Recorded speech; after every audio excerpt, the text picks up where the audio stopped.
Blind murder का खुलासा, हत्या में सम्मिलित 6 अभियुक्त गिरफ्तार। बता दें 10 जनवरी को कोलमजरा थाना बरगढ़ में एक अज्ञात महिला का शव बरामद हुआ था, जिस संबंध में कोलमजरा के चौकीदार जोखई ने लिखित तहरीर दी थी, जिसमें पुलिस ने मुकदमा दर्ज किया और जांच शुरू कर दी, जिसमें जांच में निशा वर्मा के रूप में महिला की पहचान की गई और उसमें आरोपी 6 अभियुक्तों को गिरफ्तार कर पुलिस ने जेल भेजने का काम किया है। महिला का शव वहां था, जिसके सर में चोट दिखाई पड़ रही थी।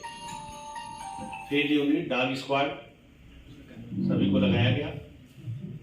फिर महिला का पंचायतनामा अज्ञात में भरा गया, क्योंकि तब तक उसकी कोई शिनाख्त नहीं हुई थी। लेकिन इसी बीच पता चला कि ये बरगढ़ की ही रहने वाली महिला है, जिसकी शादी मध्य प्रदेश में हुई थी और पिछले 10 वर्षों से ये अपने पति से अलग अपने मायके में रह रही थी, लेकिन थोड़ा आज़ाद ख्यालों की होने के कारण अपने पिता के साथ भी न रह करके वहीं उसी गांव में थोड़ी दूरी पर दूसरे एक मकान में रह रही थी।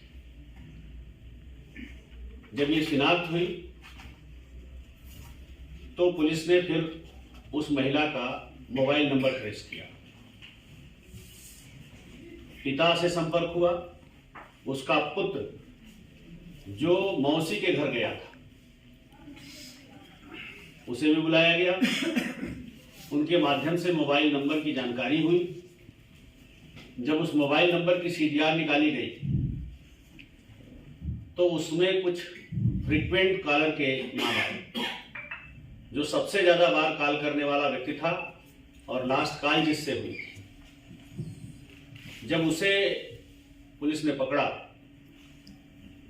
तब उसने बताया कि ये नंबर मेरे नाम है, लेकिन मेरे बड़े भाई इस नंबर से उस महिला से बात करते थे। और उसी ने बताया कि ये घटना वस्तुतः 10 तारीख की नहीं है, ये घटना उससे 2.5-3 दिन पहले की घटना है। पोस्टमार्टम में भी आया है, लगभग 2.5 डेज ओल्ड की वो डेड बॉडी है। 6 तारीख की शाम को ये पंकज यादव है, जिनकी दोस्ती दिलीप पांडे से है, जो इस घटना के मुख्य अभियुक्त का मौसेरा भाई है। इन्होंने ये कहा कि चलो कहीं एंजॉय करते हैं, और उसमें एंजॉय का इनका निहितार्थ खाने पीने से कुछ आगे तक भी था। तो मुख्य अभियुक्त जो इसके मिस्टर रामविलास उर्फ गुड्डू है, ये लड़की इनसे संपर्क में थी। अपने घर पे आस पड़ोस में भी इसने उस दिन ये बताया था कि मेरे भाई के बेटे की तबीयत खराब हो गई है, मैं प्रयागराज जा रही हूं, क्योंकि ये लोग रात में 8-9 बजे के आसपास वहां से निकले थे। लड़की निकली थी फोन पर उनके कॉल पे।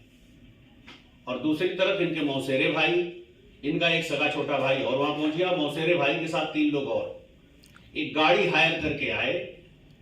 4 बोतलें इन्होंने 4 दारू की बोतलें खरीदी थी, जो हाफ बॉटल कही जाती है। 2 मौके से बरामद भी हुई। 2 लीटर पानी की बोतल बिस्लेरी की खरीदा था। बिस्लेरी की बोतल भी, जिसमें 250-300 ml पानी बचा था, वो भी मौके से बरामद हुई थी। कुछ चाट वगैरह खरीदा था इन लोगों ने।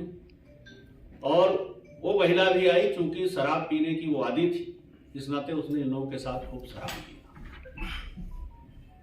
शराब पीने के बाद अभी तक तो मेडिकली कोई ऐसी पुष्टि नहीं हुई है, लेकिन जैसा कि मुख्य अभियुक्त का कहना है कि उनका यह था कि दोस्तों को भी अगर उन्होंने बुलाया है, इस बात पे कुछ उसकी हार्ट टॉक्स हो गई कि मैं ऐसी नहीं। इसी बीच उसका एक मोबाइल था, वो मोबाइल बार बार घंटी बज रही थी, इन्होंने लिया, स्विच ऑफ कर दिया, और फिर किसके हाथ लग गया वो मोबाइल मांगने लगी तो मोबाइल नहीं दिया लोगों ने। शराब के नशे में वो भी चूर थी। ये मुख्य अभियुक्त जो गुड्डू तिवारी है, ये भी नशे में चूर थे। उसके बाद उसने इन्हें धमकी दी कि अब मैं तुम्हें मुकदमा लिखा के जेल भेज दूंगा, तुम मुझे क्या समझते हो। इस बात पे उसने वहां थोड़ा रोना चिल्लाना शुरू किया और सर जरा सा वही जो पत्थर, उस पत्थर को उसने अपना सर मारा, लेकिन उसने सर मारने का तो सिर्फ एक तरह से नाटक किया या दबाव बनाया। इनको ये लगा कि अब ये मुझे गांव में बेइज्जत कर देगी अगर मुकदमा लिखा देगी। तो इन्होंने जो बगल में पत्थर था, जो ये पत्थर वहीं थोड़ी सी बाउंड्री के बाहर इन्होंने फेंक दिया था, वहां नहीं मिला था मौके पर उस दिन जब हम लोग गए थे, तो उसी पत्थर से उसके सर पे दे मारा, जिससे कि वो कोमा में चली गई। और उसके बाद इनका कहना है कि साहब मैं वहां से छोड़ के भाग गया, और ये सारे लोग फिर वहां से भाग गए। तो कुल मिला के 6 लोग इस पूरी घटना में इन्वॉल्व थे। कहीं न कहीं कॉमन इंटेंशन सबका था। गुड्डू तिवारी से उसके नजदीकी संबंध थे। गुड्डू तिवारी इसी में अपने और दोस्तों मित्रों को भी, मौसेरे भाई को भी खुश कराना चाहते थे। उसने उससे इनकार किया, जिसके चलते उसकी हत्या हो। और 2.5-3 दिन तक वो लगभग 1.5-2 दिन तक किसी ने देखा नहीं। जब पता चला तो पुलिस गई, पंचायतनामा पोस्टमार्टम की हुई। पोस्टमार्टम में भी 2 से 2.5 डेज ओल्ड है। सर जिसका मोबाइल था तो उसमें ये आरोपी है। मोबाइल की ये जो मुख्य आरोपी है गुड्डू, इनकी उससे फ्रीक्वेंट बात है। महिला का मोबाइल मिला? महिला का मोबाइल नहीं मिला है। इसी नाते अभी इनसे प्रयास किया गया पूछताछ में उसका मोबाइल मिले, नहीं मिलेगा तो धारा 404 आईपीसी की भी वृद्धि इसमें होगी, क्योंकि मृत व्यक्ति की संपत्ति है, उसे गायब करना भी अपराध है। सर जिस तरह की इसमें लिखी है भाषा, एंजॉय करने गए थे, तो क्या छेड़खानी और दुष्कर्म का कोई भी मैटर नहीं है उसमें? पोस्टमार्टम रिपोर्ट में नहीं आया है। पैथोलॉजी रिपोर्ट और पैथोलॉजी के बाद अगर उसमें कोई ऐसी चीज पाई जाएगी तो आगे इन्होंने बताया तो होगा कि कम से कम छेड़खानी का प्रयास इसमें लगना चाहिए। देखिए, अब जब कोई चीज हमारे पास जो पीड़ित है वो मर चुका है और हमारे पास इस तरह का एविडेंस नहीं है, तो स्त्री मर्यादा के नाते ही कुछ ऐसे शब्द हैं जिनका हम न प्रयोग कर सकते और न बगैर उनके एविडेंस के वो धारा नहीं लगा सकते, वरना indecent presentation of women act के हम मुलजिम हो सकते। नहीं सर, पीएम रिपोर्ट में उसकी जो है शराब की पुष्टि हुई है। पीएम रिपोर्ट देखिए, शराब की जो जांच पड़ताल होती है, वो शराब की जांच पड़ताल 2-3 घंटे के बाद शराब नहीं आएगी।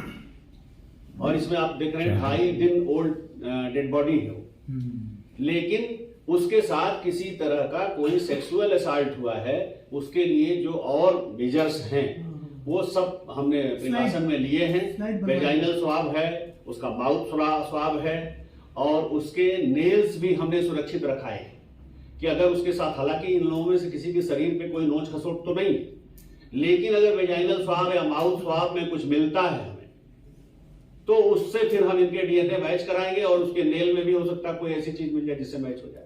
तो वो जांच के लिए भेजा होगा ना? सारा प्रिकॉशन हमने लिया उसकी रिपोर्ट आने के बाद। ये 6 लोग हैं, इन 6 के खिलाफ 302 दर्ज है। कॉमन इंटेंशन है ना, 34 आईपीसी उसके साथ लग चुका है। सर महिला के अंदर किसी प्रकार की खरोंच और कोई चोट निशान नहीं, उसके बॉडी पे कहीं और कोई नहीं, जो पत्थर की चोट है सर में, उसके अलावा कोई चोट नहीं। दोस्तों सब्सक्राइब कीजिए हमारे चैनल को और बेल आइकन दबाइए लेटेस्ट वीडियो सबसे पहले देखने के लिए।